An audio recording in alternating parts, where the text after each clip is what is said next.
So let us start with a quick revision of what we have seen in the last session. So in the last lecture, we have started with a new chapter, AC circuits. So if you remember, of course, at this stage आपको पता ही है that there are two types of supply, electricity supply. एक है AC supply, एक है DC supply.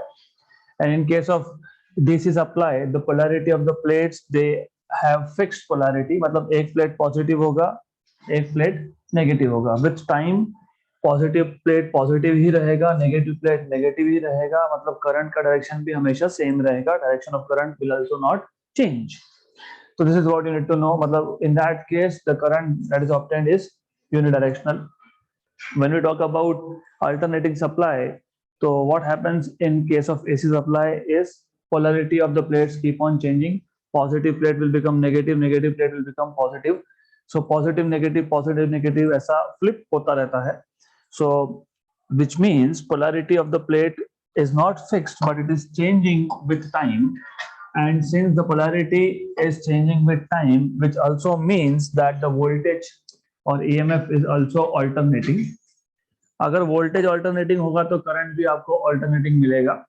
So you should know there are two supplies, DC and AC. Basic difference पता होना चाहिए, and we have discussed this in detail in the last session. Then AC generator मतलब क्या? It is a device which generates AC signal. जो AC waveform generate कर पाए उसको आप बोलते हो AC जनरेटर. हमें डिटेल देखना नहीं है. What we want to know is कि AC सिग्नल का EMF का मैथमेटिकल एक्सप्रेशन क्या होता है. E0 sin omega t, where E0 is amplitude मतलब पीक वैल्यू, मैक्सिमम वैल्यू. तो मैंने यहाँ पे ग्राफ भी प्लॉट किया है, और क्योंकि ये साइन वेव है तो आपको पता है कि साइन 0 पे 0 होता है, साइन π/2 पे मैक्सिमम होता है, फिर 180 पे 0 होता है, फिर 3π/2 पे नेगेटिव मैक्सिमम होता है. तो as you can see from the graph, ये जो EMF है this is a sine wave. तो हमने इसको साइन वेव दिखाया था, where E0 is peak value of the EMF. अब पीक वैल्यू की जरूरत क्यों पड़ी? क्योंकि ये ऑल्टरनेटिंग है. ऑल्टरनेटिंग में EMF changes from 0 to maximum it goes to 0 and again goes to negative maximum and 0. मतलब यहाँ पे EMF की फिक्स वैल्यू नहीं है, अनलाइक DC में, DC सप्लाई में you always have a fixed value of voltage. 10 volt तो 10 volt ही रहेगा, राइट.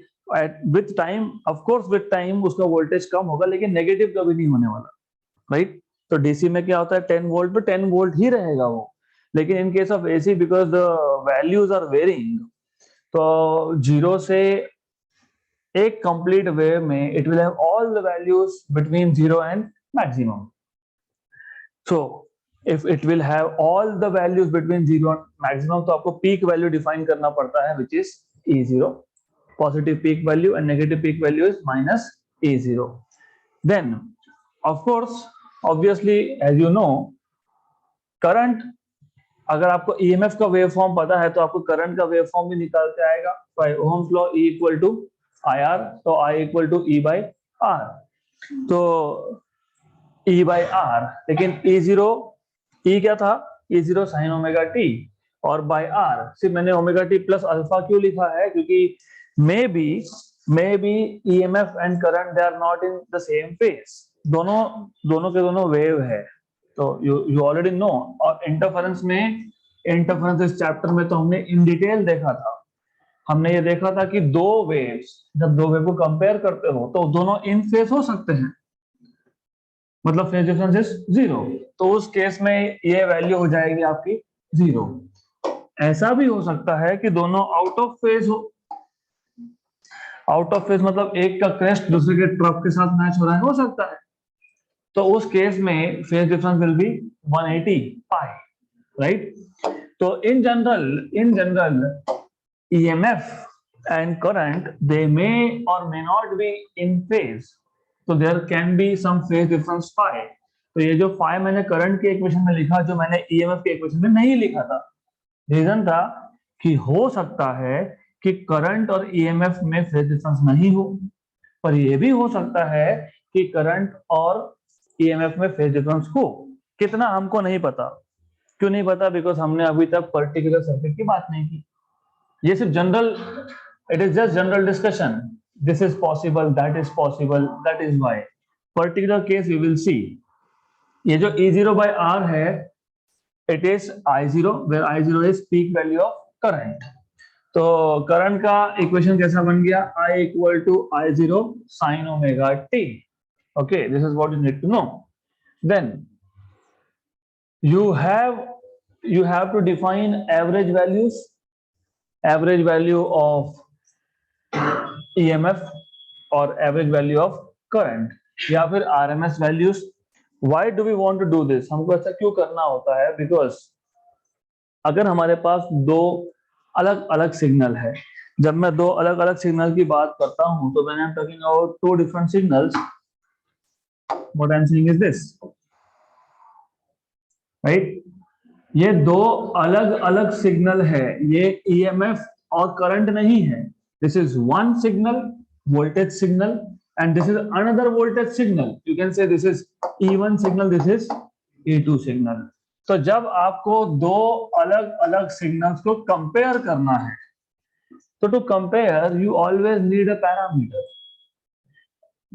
फिजिक्स के हर एक टॉपिक में you need a parameter to compare, right from ray optics to engines, heat engines. Ray optics में भी आप जब मैग्निफिकेशन डिफाइन करते हो तो क्या करते हो? Size of image upon size of object. मतलब you compare what is the size of image with respect to size of object. तो यहाँ पे तो दो सिग्नल्स है हमारे पास, तो सिग्नल्स को कंपेयर कैसे करेंगे? तो उसके लिए हम डिफाइन करते हैं something called as average value and RMS value. Average value, see average की जरूरत क्यों पड़ी? एवरेज की जरूरत तब होती है जब कुछ चेंज होता है. अगर मैं डीसी सोर्स लेता, मैं बोलता मेरे पास एक 10 वोल्ट का सेल है, तो उसका एवरेज का पॉइंट ही नहीं है, क्योंकि average will be 10 again, because that is DC. Voltage is not changing with time, तो वोल्टेज जो है वो है. तो अगर एक कांस्टेंट नंबर का एवरेज की बात करोगे तो वही नंबर मिलेगा आपको. But problem with AC is that you have alternating, मतलब EMF is going through all the possible values between 0 and maximum. तो because EMF value is changing as a function of time, you have to define average.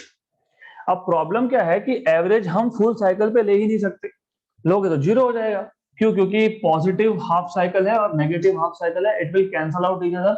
As I told you yesterday also, what is the average of plus 2 and minus 2? You said 0. So this is the same case. जितना plus value उतना ही minus value. So cancellation मतलब average value is 0. So to define average value, you have to take range such that average is not becoming 0. तो मैं पूरा cycle तो ले नहीं सकता, तो हाफ साइकिल ले लेंगे. तो हम 0 से लेके पाई तक ले लेंगे, राइट?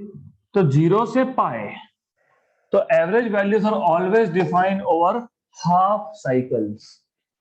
एवरेज या फिर mean value of alternating EMF और alternating current is always defined over half cycle. Half cycle is from 0 to pi. और मैंने आपको कल बताया था कि एवरेज एक्चुअली फाइंड कैसे करते हैं. उससे पहले डिनोट कैसे करते हैं? इलेक्ट्रॉनिक्स में averages are denoted normally inside this bracket, which is greater than and less than bracket. But what was E? It was E0 sin omega t. But E0 क्या है? पीक वैल्यू है. Peak value मतलब constant. Constant को बाहर निकालो, constant को बाहर रख देंगे, तो sin omega t. चेंज क्या हो रहा है? Sine wave. तो इसका average, as you remember, it is addition in the numerator. some numbers का एडिशन होगा, जैसे 1 + 2 + 3 + 4 upon 4. तो ऊपर है एडिशन. किसका एडिशन? जो भी फिजिकल क्वांटिटी होगा उसका एडिशन. तो ऊपर क्या है? फिजिकल क्वांटिटी का addition. E0 sin omega t का एडिशन. लेकिन E0 कांस्टेंट है तो हमने पहले ही बाहर निकाल दिया. करते हो ना? अगर आपके पास A, 2A, 3A, 4A, 5A, 6A, 7A ऐसा रीडिंग हो तो A को क्या करोगे? तो E0 क्या किया? बाहर निकाला. Very good. Then you will average on sin theta between 0 to pi. और नीचे total number of readings. What is total number of readings between 0 and pi? Integration over theta. क्यों theta? क्योंकि इंटीग्रेशन किस पे कर रहे हो? एंगल पे कर रहे हो. अगर टाइम पे करते तो फिर 0 to t/2. क्यों t/2? What is one period? Capital T. What is half period? t/2. वैसा भी कर सकते हो. No one is forcing you to do this. आप ऐसा भी कर सकते थे. आप इसको ऐसा भी लिख सकते थे, you could have written omega T as it is and then dt, but then limits should not be angle, it will be 0 to t by 2. तो एनीवेज हमको e से ज्यादा ये होता है, तो एंगल इज इजियर, तो हम एंगल पे एवरेज कर लेंगे. तो after averaging out what you get is average value of EMF is 0.637 times of peak value. Similarly for current it will be 0.637 times of peak value of current. अब अगर दो signal है हमारे पास तो डेफिनेटली दोनों सिग्नल का peak value same तो नहीं होगा, unless they are same signals, right. तो अब दोनों का पीक वैल्यू अलग अलग होगा, तो दोनों की पीक वैल्यू का 63% ले लेंगे, 63% ले लेंगे, 63.7%, एंड देन यू कैन से कि हाँ इसका जो एवरेज वैल्यू है it is greater than the first signal, then you can compare the two signals. Clear यहां तक? गुड. तो next is RMS value, root mean square value. RMS value, root mean square. तो जैसे हमने पहले average value define किया वैसे अब हम लोग आरएमएस वैल्यू डिफाइन करेंगे. तो before we define root mean square value you need to understand the basic idea that ये रूट मीन स्क्वायर क्यों चाहिए. So the idea here is, अगर आपको याद होगा मूविंग कॉइल गैल्वेनोमीटर एमसीजी, तो MCG can be converted into ammeter. कैसे? By putting a shunt, by connecting a small, very small resistance in parallel, and it can be converted to voltmeter as well by connecting a high series resistor. ये दोनों ही device जो है, मतलब moving coil instrument जो होते हैं, they normally they measure average values.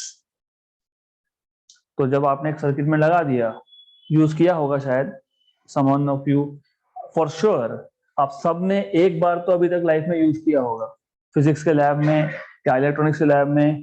Current measurement का कोई भी अगर आपके पास कोई भी अगर प्रैक्टिकल होगा, एक्सपेरिमेंट होगा, तो उसमें आपको एमीटर देते हैं यू मेजर. तो that is nothing but a type of moving coil galvanometer only, right. Ammeter है तो वो करंट मेजर करेगा, वोल्टमीटर है तो वो वोल्टेज मेजर करेगा. अब द थिंग इज, ये जो वोल्ट मीटर है या जो एमीटर है, what does it measures? It measures average value. कैसे एवरेज? ऑफ कोर्स अगर मैंने ये जो प्लग है, आपको पता है supply is AC, if I put volt meter into this supply, तो डू आई गेट फ्लक्चुएटिंग 0 नहीं, मतलब -5 +5 -5 +5 ऐसे मिलता है कि हमको? नहीं, हमको क्या दिखाता है वोल्ट मीटर? फिक्स वैल्यू दिखाता है. लेकिन हमको तो पता है कि सप्लाई इज अल्टरनेटिंग. गुड. इसका मतलब वोल्ट मीटर या ammeter does not give you value of AC, it gives you average value.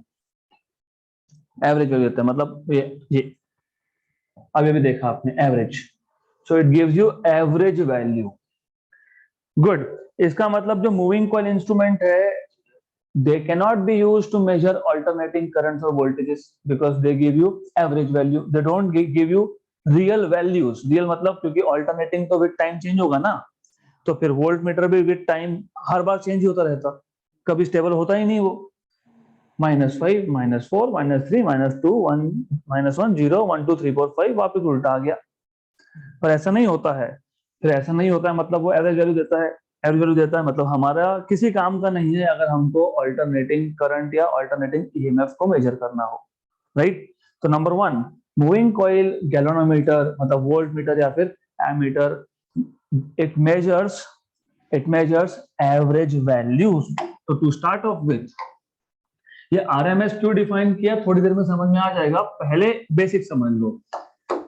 So moving coil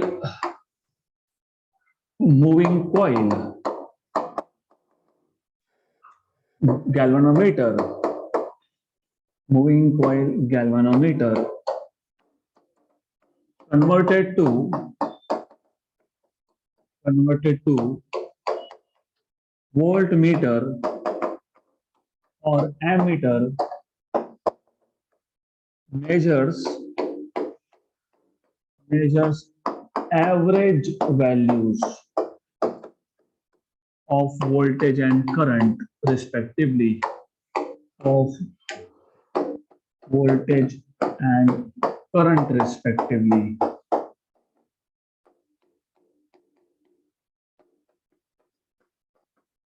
This means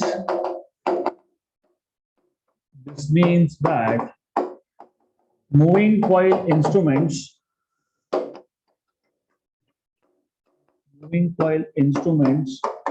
cannot be used to measure alternating voltage, AC voltage and currents, AC voltages and currents, right? तो फिर exactly हम alternating voltage या current measure कैसे करें? तो in order to measure alternating values, voltage और current, you need to use a parameter which is direction independent, क्योंकि alternating में क्या हो रहा है, डायरेक्शन ही तो चेंज हो रहा है. वोल्टेज पहले पॉजिटिव था, फिर नेगेटिव था, करंट भी क्या हुआ, फॉरवर्ड गया फिर बैकवर्ड आया.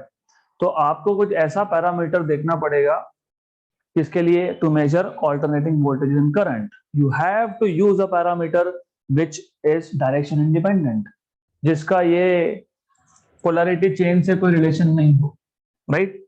तो of course there is a parameter, हम देखेंगे कौन सा है. So to measure these quantities, कौन से quantities, alternating EMF and alternating current. To measure these quantities we need to make use of physical parameter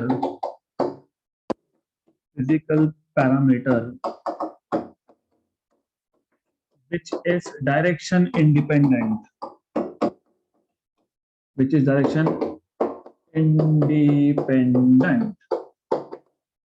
good.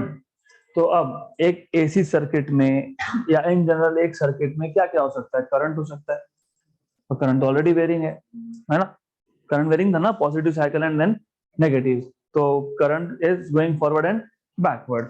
और क्या हो सकता है, वोल्टेज ईएमएफ वो भी वेरिंग है, तो शुरुआत ही वहां से हुई और वोल्टेज वेरिंग था इसलिए करंट वेरिंग था.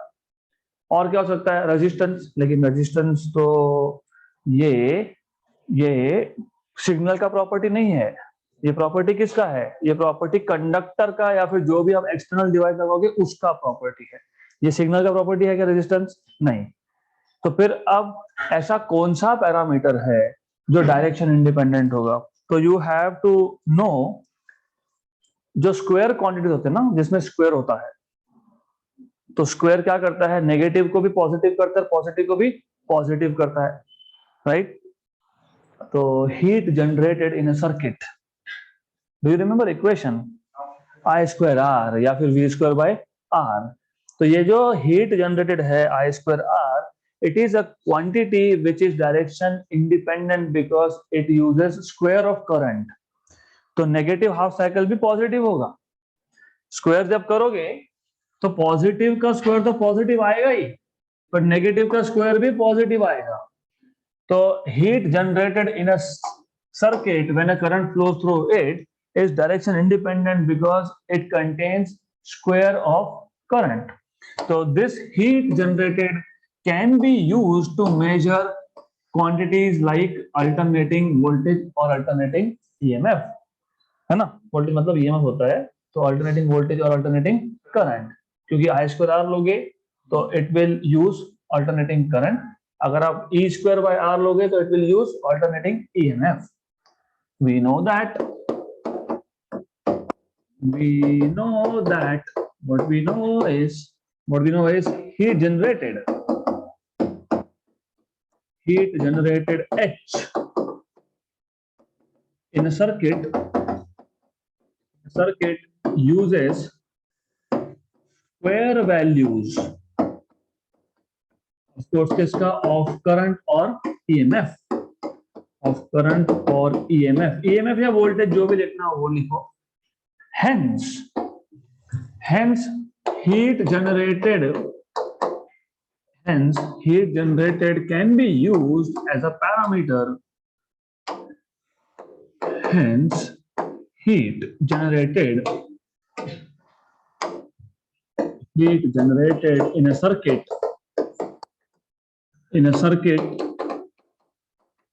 can be used to measure alternating voltages and currents, AC voltages and currents. Clear यहां तक? तो हमने हीट जनरेटेड क्यों यूज किया? Because this is the quantity which is direction independent, क्योंकि आई स्क्वायर आर है, आई चेंज भी हुआ, पहले हाफ साइकिल में पॉजिटिव था, दूसरे हाफ साइकिल में नेगेटिव था, लेकिन स्क्वायर क्या होगा? Positive and positive. V square by R मतलब ई स्क्वायर बाय आर लोगे तो भी वो क्या होगा? Positive and positive. If this much is clear.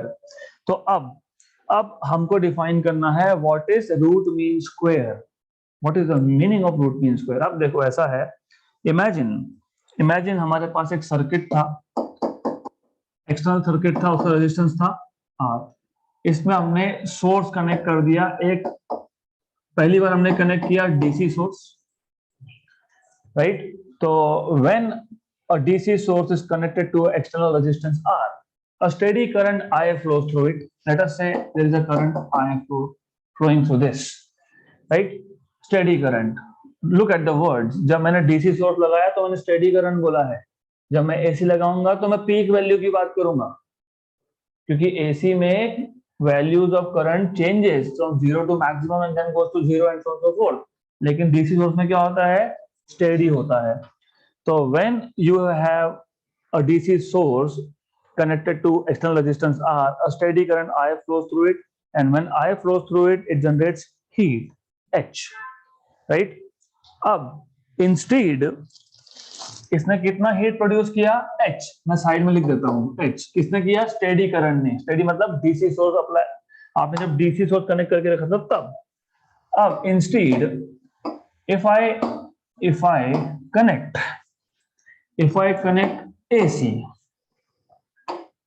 तो अगर मेरे पास एक AC है, AC सोर्स है, ये AC सोर्स इसमें से करंट सर्कुलेट करेगा जिसका पीक वैल्यू होगा I0। तो सेम रेजिस्टेंस में मतलब सेम सर्किट में सेम टाइम के लिए जब आपने AC करंट पास किया तो उसने same amount of heat generate किया। तो लुक एट द इक्विवेलेंस। एक केस में आपने AC कनेक्ट किया है, AC करंट का पीक वैल्यू है I0, तो जब सर्किट में करंट पास होगा तो क्या जनरेट होगा? हीट। कितना जनरेट हुआ? H। दूसरे केस में आपने DC सोर्स लगाया, DC ने क्या पास किया? Steady current.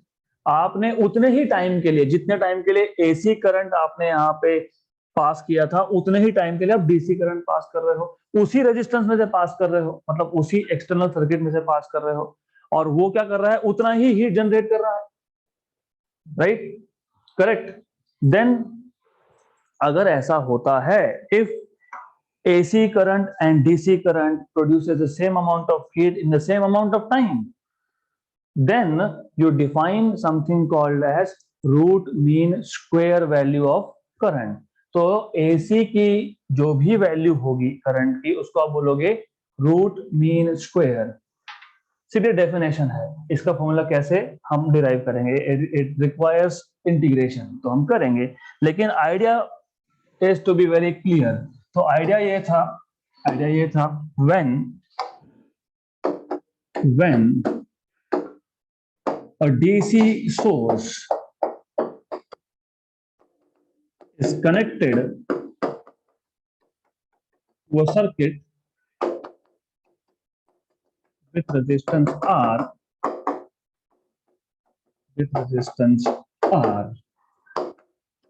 if a steady current I flows through the circuit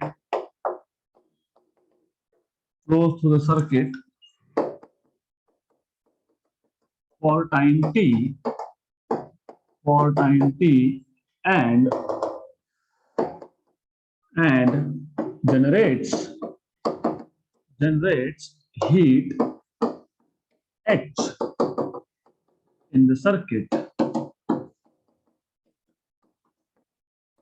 Now if the same circuit is connected with source of AC supply with peak value of current I0. Okay, if the current passes through the circuit for the same amount of time,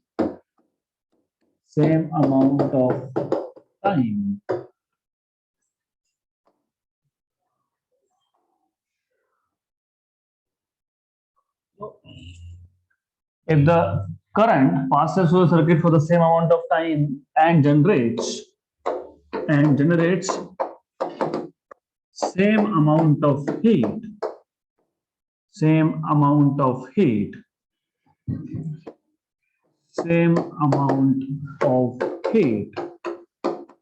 H, then this heat generated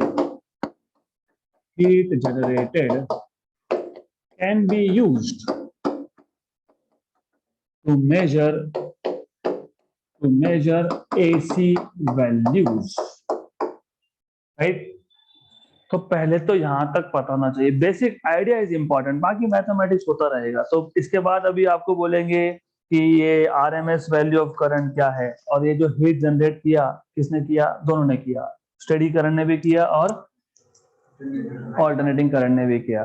तो अब RMS current can be defined in this case as, hence in this case आप बोलोगे हम तो बात कर रहे हैं हीट की, फिर करंट कहां से आएगा, किसने हीट जनरेट किया? हाँ, तो आरएमएस वैल्यू किसका? करंट का। Hence in this case RMS value of current is defined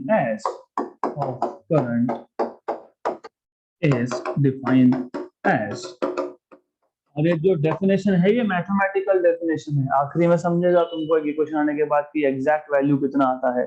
तो you need to first of all understand notation. नाम में ही है रूट मीन स्क्वायर, तो एक्चुअली नोटेशन ऐसा होना चाहिए था, रूट, राइट, मीन, किसका मीन? स्क्वायर वैल्यूज का मीन, ये बार मतलब मीन, और मैंने बताया इलेक्ट्रॉनिक्स में यू यूज ब्रैकेट्स, राइट। तो एक्चुअली नोटेशन ऐसा होना चाहिए था, करंट का square, right, root mean square, root फिर मीन फिर स्क्वायर, रूट फिर मीन फिर square. Look at hierarchy, root फिर मीन फिर स्क्वायर, मतलब करंट का पहले स्क्वायर करो, फिर मीन लो, उसका स्क्वायर रूट लो। It is same if you remember CRMS, kinetic theory of gases, याद है? C1 square plus C2 square plus C3 square upon n, right, उसका स्क्वायर रूट लिया था हमने। तो वेलोसिटीज का स्क्वायर करके, उसका मीन करके, उसका रूट लिया था।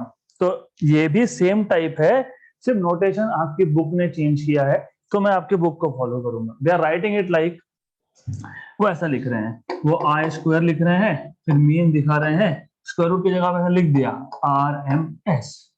तो instead of showing square root they are writing here RMS। तो do not get confuse here, ये आपका बुक का नोटेशन है तो I am following, but in reality होना ऐसा चाहिए था, करंट का स्क्वायर, उसका मीन और उसका root. But anyways if they are following this notation is okay.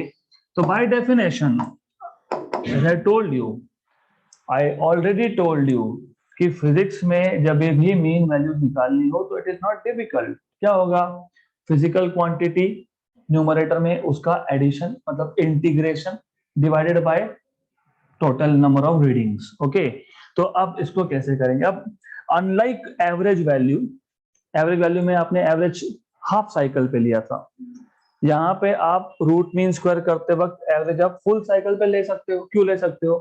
Square है मतलब यहाँ पे कैंसिलेशन नहीं होने वाला है। Very good. तो by definition it is integration किसका? करंट का square, I square D theta, कहां से? 0 से 2 पाई तक, अपॉन डी थीटा कहां से? 0 से 2 पाई तक, राइट? तो this is by definition. Okay, जागते रहो, थोड़ा टॉपिक थ्योरेटिकल है but you have to be awake. Then this is equal to, but do you remember मैंने आपको बताया कि करंट हो या ईएमएफ हो इट इज ऑल्टरनेटिंग, और अगर वो साइन वेव है तो it can be written as I0 sine theta. अब ये भी एक कंफ्यूजन होता है कि sine of omega T plus alpha क्यों नहीं लिखा? यहाँ तो लिखा था क्या यहाँ पे? यहाँ लिखा था हमने। हाँ तो हमको तब पहले क्या दिया था? ईएमएफ का वेव फॉर्म। उसके बाद हमने ईएमएफ के वेव फॉर्म से क्या निकाला? करंट का वेव फॉर्म। तो मैंने ये बताया था कि हो भी सकता है, नहीं भी हो सकता। तो ये क्या है? General equation. अब IRMS root mean square value of current define कर रहे हो, कहीं पे भी आपने ERMS की बात की नहीं। मतलब आपको पहला वेव फॉर्म कौन सा मिला? I। हाँ तो जो पहला मिला उसको प्लस अल्फा लिखना ही क्यों है? जो पहला है वो पहला है। Do you know what is E? No, you don't know. आप स्टार्ट किससे कर रहे हो? करंट की वैल्यू से। हाँ तो फिर करंट की वैल्यू में पहले से कैसे लिखोगे? You can not right. इसके बाद अगर आप लिखोगे ईएमएफ का वेव फॉर्म, हाँ तो आप लिख सकते हो ऐसा, थीटा प्लस अल्फा। फिर आप बोल सकते हो कि alpha is the phase difference, पर हमको वो लगने ही नहीं वाला है यहाँ पे। क्यों? क्योंकि ये आरएमएस वैल्यू ऑफ करंट है, राइट? गुड। तो सब्स्टिट्यूट करोगे तो आपको मिल जाएगा IRMS का square equal to integration 0 to 2 pi I0 sine theta का स्क्वायर डी थीटा, और नीचे डी थीटा का इंटीग्रेशन ऑलरेडी होता है थीटा फ्रॉम 0 to 2 पाई। तो ये आ गया I0 का स्क्वायर, और I0 क्या था? Peak value. पीक वैल्यू क्या होता है? कांस्टेंट। कांस्टेंट का प्लेस कहाँ होता है? इंटीग्रेशन के बाहर। तो I0 स्क्वायर, नीचे upper limit minus lower limit कर लिया तो 2 पाई। Very good. अंदर आपके पास बचा इंटीग्रेशन में 0 to 2 pi sine square theta D theta, right? अगर आपका मैथ्स होगा भी तो up to the level of 12th आपको directly sine theta raise to n का इंटीग्रेशन नहीं होता है। You have integration only up to first power of sine और कोसाइन। ट्रिग्नोमेट्री में जब इंजीनियरिंग में जाओगे तो वहां पे you will learn how to solve this directly formula होता है sine theta raise to n, ऐसा इंटीग्रेट करो, खत्म। लेकिन अभी नहीं पता ना, तो हमको क्या करना पड़ेगा? ये 2 नहीं चलेगा, क्यों? मुझे पता ही नहीं हाउ टू इंटीग्रेट। तो इसको पावर 1 में लाओ। कैसे लाओगे? Sign square theta is 1 minus cos 2 theta by 2। तो sign square theta is 1 minus cos 2 theta by 2 from 0। अच्छा 0 to 2 पाई वो बाद में सॉल्व करने के बाद यहाँ पे इंटीग्रेशन के लिमिट्स में लिखा है। अब देन इफ यू रिमेंबर, अगर आपको याद होगा, अब क्या करोगे? 1/2 अलग कर लोगे, cos 2 थीटा बाय 2 अलग कर लोगे, फिर अलग से इंटीग्रेट करोगे। तो इंटीग्रेशन 0 to 2 पाई 1/2 को अलग कर लिया, cos of 2 थीटा बाय 2 को अलग कर लिया और लिख दिया यहाँ पे d theta.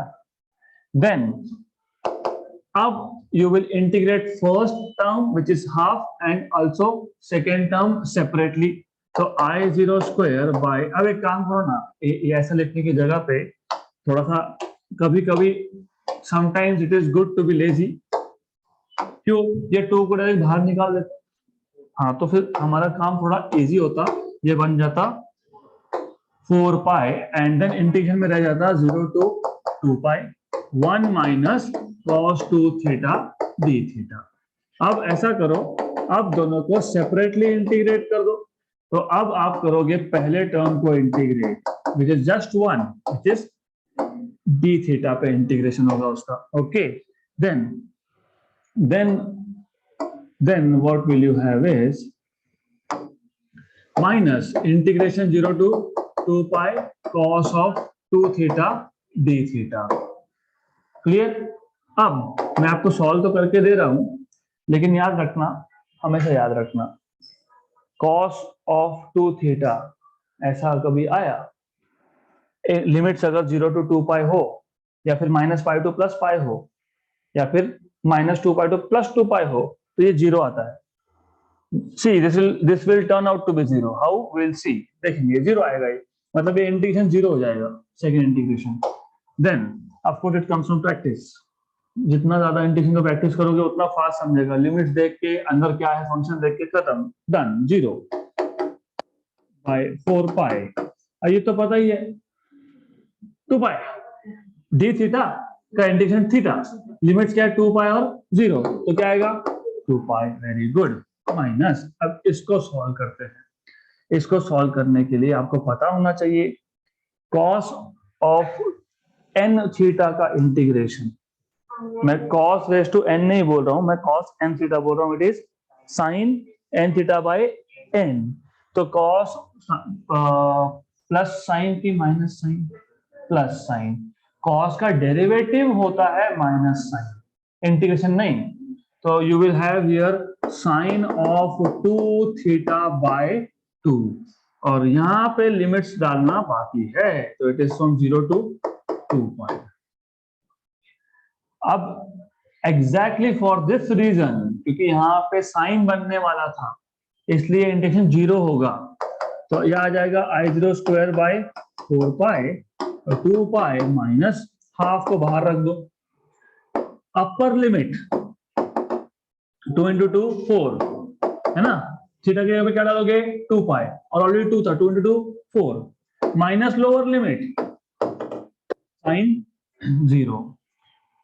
If you know sin 0 is 0, sin 2 pi is 0, sin 4 pi is 0, sin 6 pi is 0, sin 8 pi is 0, sin 2n pi is in general 0. तो I0 square by 4 pi और 2 pi माइनस हाफ, ये कितना है 0, और ये कितना है 0, तो 0 माइनस 0 कितना 0, तो सेकेंड टर्म 0। तो क्या आ गया आपके पास I0 square upon 4 pi into 2 pi, pi cancel 1 जा एंड 2 जा, तो ये आ गया आपके पास RMS का स्क्वायर है ना, स्क्वायर है I0 by 2, स्क्वायर है स्क्वायर। अगर आपको स्क्वायर नहीं करना तो स्क्वायर रूट ले, तो स्क्वायर रूट क्या आएगा I0 by रूट 2। ये हो गया आपका RMS वैल्यू ऑफ करंट। अगर आपको याद है sin 45 cos 45 that is 0.7071, तो ये जो वैल्यू आता है ना RMS value, it is 0.707 times of peak value, whereas average value was 0.637 of peak, and RMS value is how much 0.707 times of peak. Similarly for EMF, अब EMF के लिए हम सॉल्व नहीं करेंगे, सिर्फ लिख देंगे similarly for EMF you will have ERMS equal to 0.707 times of peak value. तो as you can see कि चाहे वो एवरेज वैल्यू हो, चाहे वो रूट मीन स्क्वायर हो, तो these two values can be used to compare two signals। जैसे एवरेज वैल्यू यूज किया, एवरेज वैल्यू जब कंपेयर किया तो आपने हाफ साइकिल को कंपेयर किया, क्योंकि average is defined only over half cycle. तो फुल साइकिल पे आपने क्या डिफाइन किया, रूट मीन स्क्वायर। तो रूट मीन स्क्वायर वैल्यू भी दो सिग्नल को कंपेयर करने के लिए ही यूज होता है, सिर्फ इतना है कि ये फुल साइकिल को कंपेयर करता है और एवरेज वैल्यू हाफ साइकिल को कंपेयर करता है। That is the basic idea.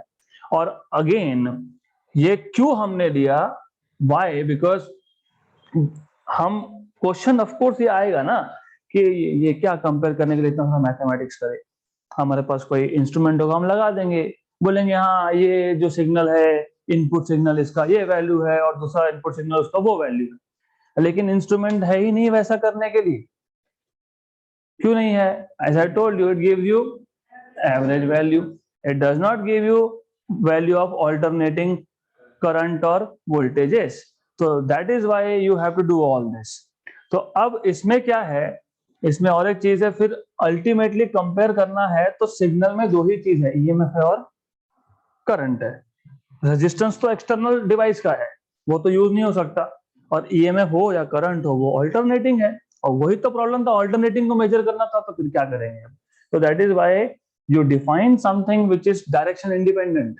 I mean, you look for a parameter which can be used to measure alternating EMF or current which is direction independent.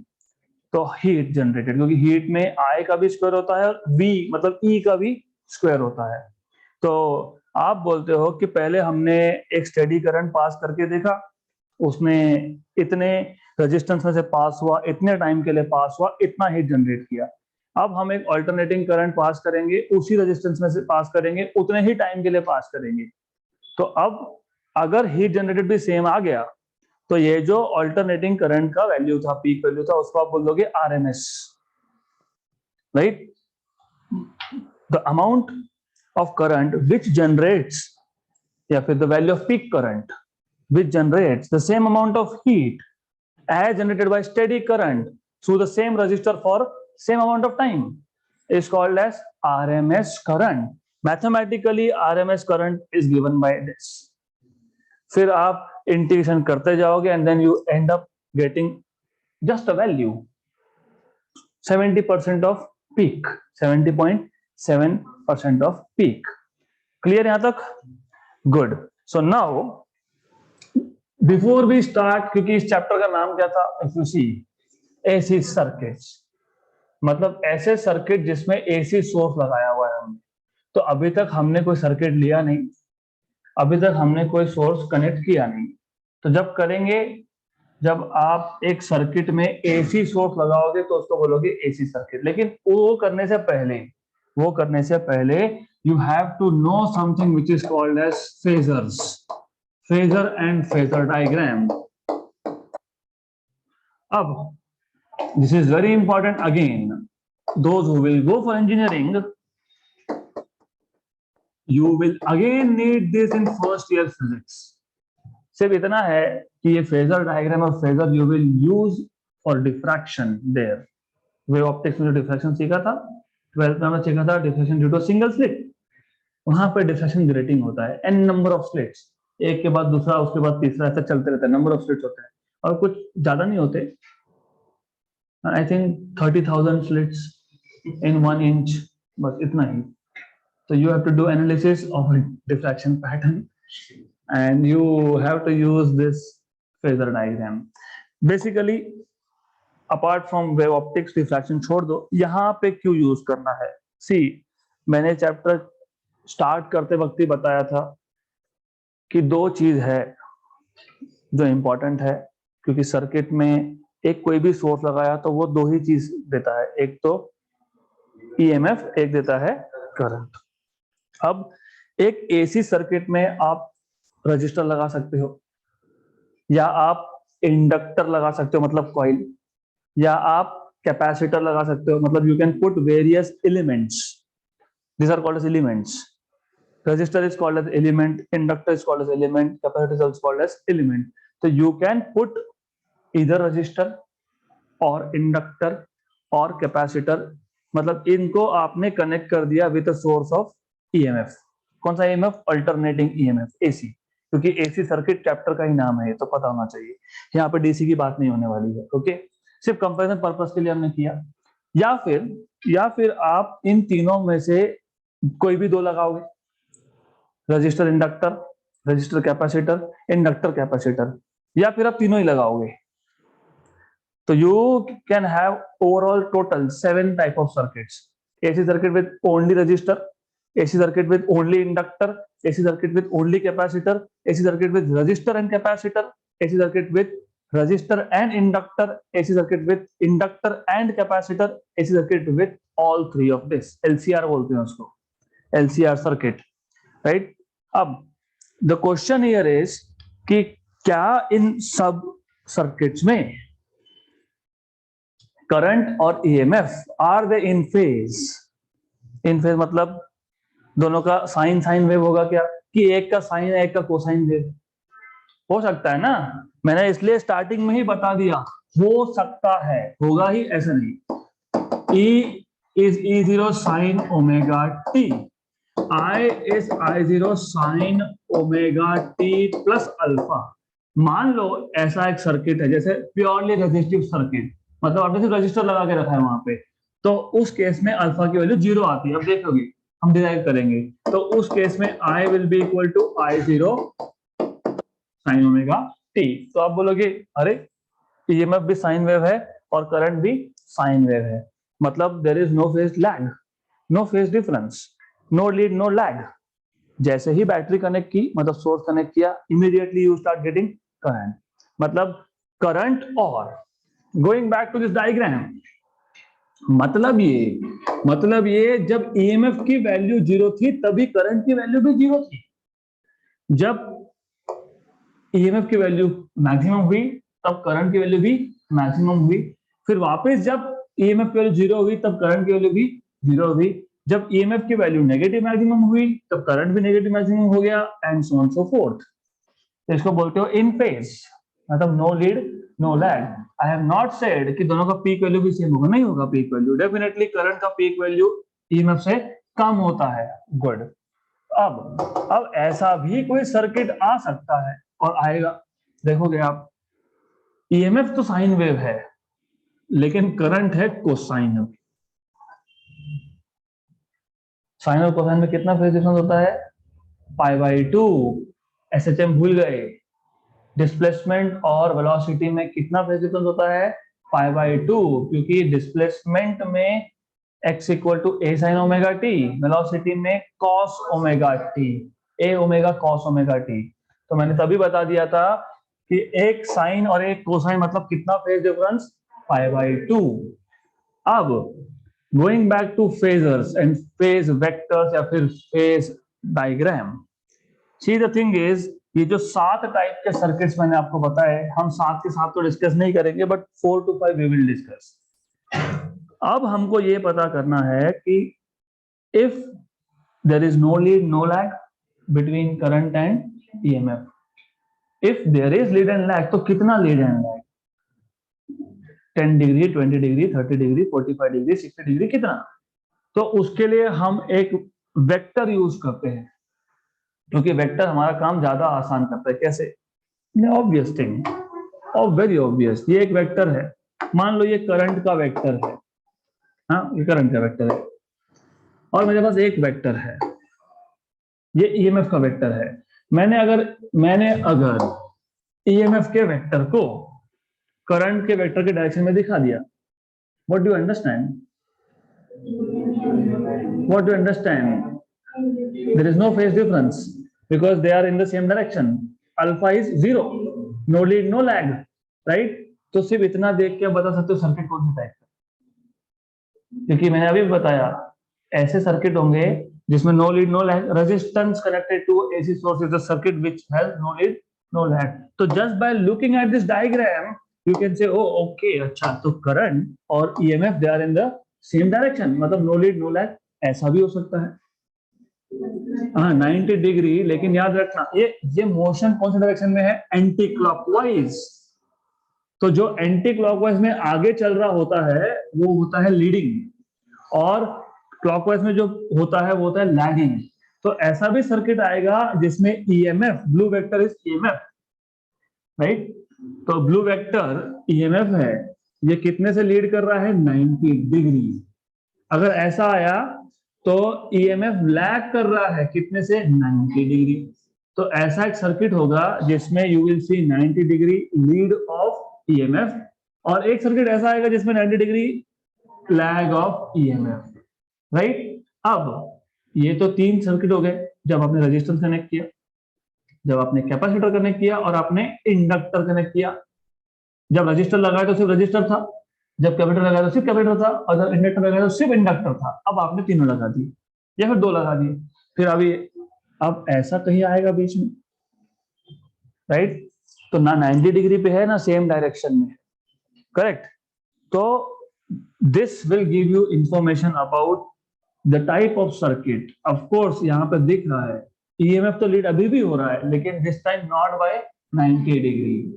तो जब the bottom line is, आपके पास जब ये variation कौन सा है, sinusoidal, sign wave. तो the bottom line here is when you have signals और एनी फिजिकल पैरामीटर टू से, जब आपके पास कोई भी सिग्नल है या फिजिकल पैरामीटर है जो साइनसॉइडली वेरी करता है, उसको आप रिप्रेजेंट कर सकते हो with the help of vectors, and vector are called as phasors. और फेज वेक्टर, क्योंकि फेज वेक्टर क्यों, क्योंकि I told you it is giving information about phase difference between EMF and current. एक एक वर्ड इंपॉर्टेंट है, याद रखना, याद रखना, एक एक वर्ड इंपॉर्टेंट है। कब यूज कर सकते हो आप, कौन से टाइप के सिग्नल्स के लिए, एसी, मतलब the signals which are varying sinusoidally, तो जिनका वेरिएशन क्या है, साइन वेव है, राइट। तो you can represent a physical quantity which varies sinusoidally by vectors. और ये वेक्टर्स क्या थे, रोटेटिंग थे, रोटेट हो रहा था क्या, yes. So any physical quantity which is varying sinusoidally can be represented by rotating vectors, or rotating vectors ka length will give you value of peak, right, and the length of the vector gives value of peak. Such vectors are called as phasors. clear यहां तक। Phase diagram मतलब क्या, क्योंकि phasor diagram लिखा है मैंने, तो phasor diagram मतलब अब इस डायग्राम में आप ईएमएफ भी दिखा दोगे और इसी में आप करंट भी दिखा दोगे, राइट। तो diagram which uses phasors is called as phasor diagram. Clear यहां तक। अब हम दोनों ही दिखा सकते हैं, we can show EMF as well as current. for the time being मैं एक दिखा रहा हूं। why, क्यों, क्योंकि as you know this is really important। यहां पे आप देख रहे हो टाइम के साथ सिग्नल क्या हो रहा है, वेरी हो रहा है, मतलब हर एक टाइम पे सिग्नल का अलग वैल्यू है। मुझे इंस्टेंटेनियस वैल्यू चाहिए। If I want the value of EMF और current at a given instant of time, उसको आप बोलते हो इंस्टेंटेनियस वैल्यू। क्यों, you see at some time इसकी value is between 0 and A0. At some time it is little more. At some time it is maximum. At some other instant of time it is again 0. At some other instant of time it is negative maximum. If you want, अब देखो मैंने पहले ही बता दिया आपको phasor क्या क्या कर सकता है। फेजर नंबर एक रोटेटिंग वेक्टर है, एंगल बता देगा कि फेज डिफरेंस कितना, किसका एंगल, ईएमएफ और करंट का। मैं फिलहाल करंट नहीं दिखा रहा हूं यहाँ पे, लेकिन ये रोटेटिंग वेक्टर है which has the capability to tell you what is the phase difference between current and EMF. दूसरा, इसका लेंथ क्या बताएगा, पीक वैल्यू, राइट। तीसरा, इसका प्रोजेक्शन, याद है क्या, vectors, projection of one vector on to other. इसका प्रोजेक्शन आपको बताएगा इंस्टेंटेनियस वैल्यू, क्योंकि ये क्या है, वेरिंग है। सोचो ना, थोड़ा सा लॉजिकली सोचना पड़ेगा, मैथमेटिकली सोचना पड़ेगा आपको, क्योंकि मैथ समझे पता होगा तो ये पक्का पता होगा, 100% पता होगा। Sine wave, what is sine zero, zero, तो साइन जीरो इज जीरो, मतलब इनिशियली जीरो, राइट। फिर जैसे टाइम बढ़ेगा तो साइन की वैल्यू बढ़ेगी, तो ये वेक्टर तो शिफ्ट होगा कि नहीं साथ में, हाँ ये शिफ्ट होगा, तो इसका प्रोजेक्शन भी तो शिफ्ट होगा। Look at the projection, look here at the projection. अब एक चीज याद रखना, जब साइन वेव हो तो प्रोजेक्शन इंस्टेंटेनियस वैल्यू, किसका इंस्टेंटेनियस वैल्यू, ईएमएफ का, is given by projection along Y axis.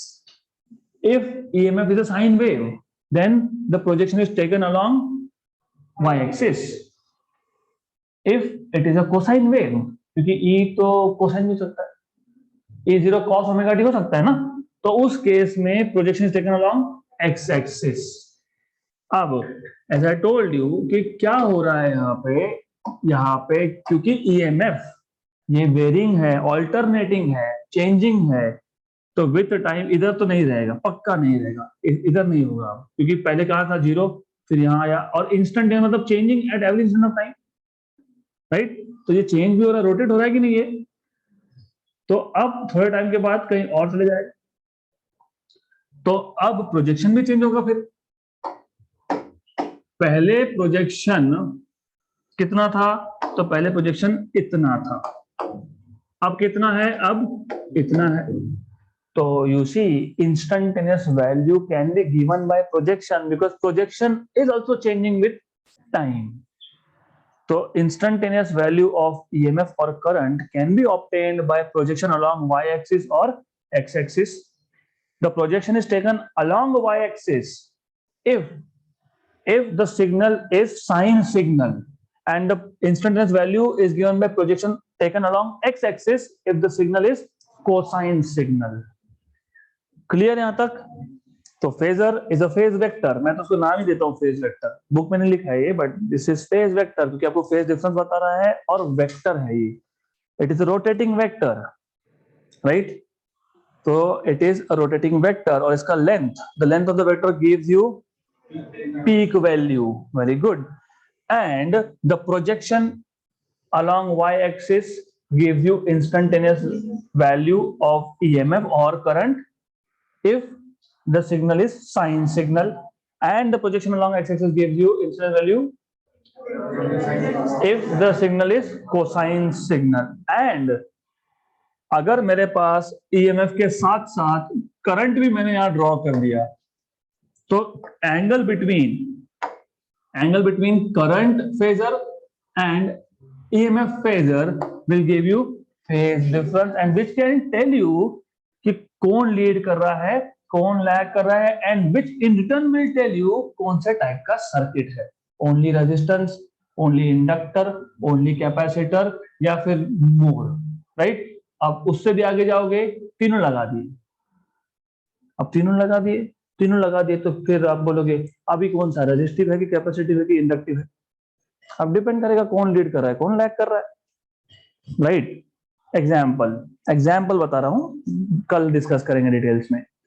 मान लो कि कैपेसिटर के केस में करंट लीड करता है, मान लो, तो लैग कौन करता है, ईएमएफ, राइट। आपने तीनों लगा दिए, करेक्ट, तीनों लगा दिए आपने, और फिर भी करंट इज लीडिंग, मतलब overall the circuit is behaving like capacitive, मतलब capacitor is dominant, right, correct. मतलब वहां पे जो कैपेसिटर के प्रॉपर्टीज है उसकी वैल्यूज इंडक्टर के कंपैरिजन में ज्यादा होगी। Good, so that's it for today, बाकी का देखते हैं अभी नेक्स्ट सेशन में।